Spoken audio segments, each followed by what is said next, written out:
My name is Michael Amodeo. My question was for substrate.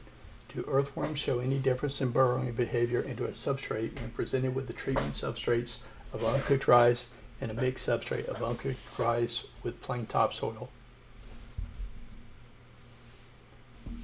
Research question. How burrowing in response to different substrates will be investigated. This investigation will answer the research question by observing 1. Whether earthworms will burrow in the control condition, dry soil, or in the substrates of uncooked white rice and the mixture of uncooked white rice and plain topsoil, also dry. 2. If earthworms do burrow, then how long it takes them to burrow on average will be calculated.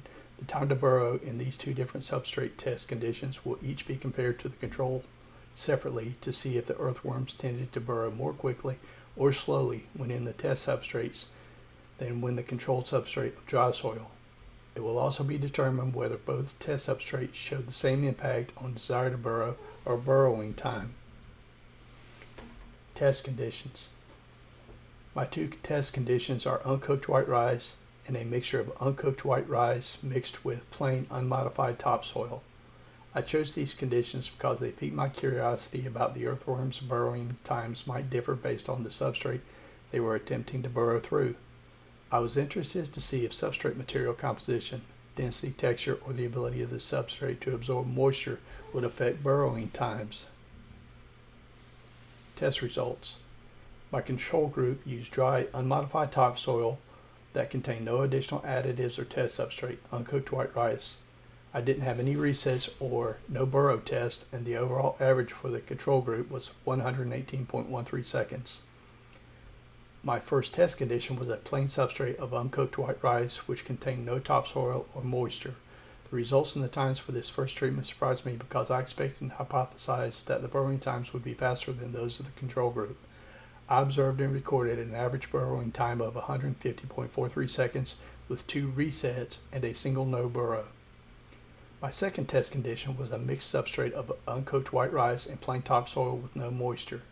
I expected and hypothesized that the burrowing times would be moderately faster than those of the control group. I observed and recorded that the average burrowing time was 136.14 seconds with no resets recorded and a single no burrow test. Evaluate hypothesis.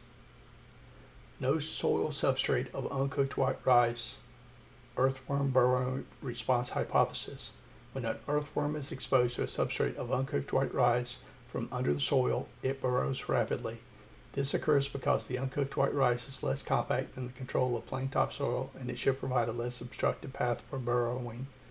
My findings completely disproved my hypothesis. I found that the average burrowing time increased by almost 32 seconds between control group and treatment 1. Mixed soil and non-soil substrate of topsoil and uncooked white rice. Earthworm burrowing response hypothesis. When an earthworm is exposed to a substrate of uncooked white rice from under the soil, it burrows at a moderate pace. This occurs because while the uncooked white rice is less compact, the combination of plain soil will add additional complexity to the burrowing, and it should provide a slightly more obstructive path for burrowing. My findings completely disprove my hypothesis when comparing treatment 2 to the control group. I found that the average burrowing time increased by 18 seconds between the control group and treatment 2, but it decreased by 14 seconds when comparing treatment 2 to treatment 1.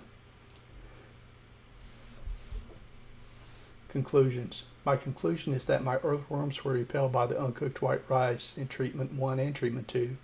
Without additional testing and treatments, I can't determine if there might be an underlying reason for this, such as texture, density, composition, etc. In the article I read about a similar substrate experiment, the methods were very similar. Precise amounts of organic materials, 2%, 5%, 10%, were mixed with different textures to produce 9 different test soil combinations. The test environments were created with precision. The temperature of the test containers were established between 68 degrees and 71.6 degrees, and even a standard light and dark cycle were established.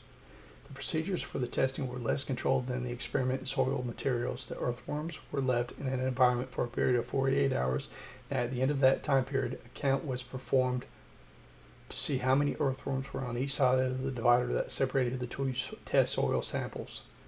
The implied meaning is that the greater number of earthworms on a given site indicated a preference for a specific combination of organic material and soil texture. I think this process was too loose in its control to be able to maintain and make the claims of results that it does.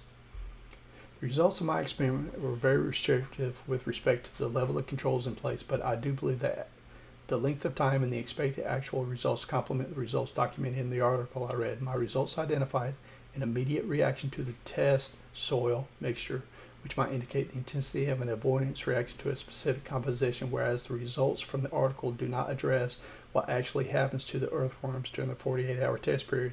It only documents what it might be considered preference instead of avoidance.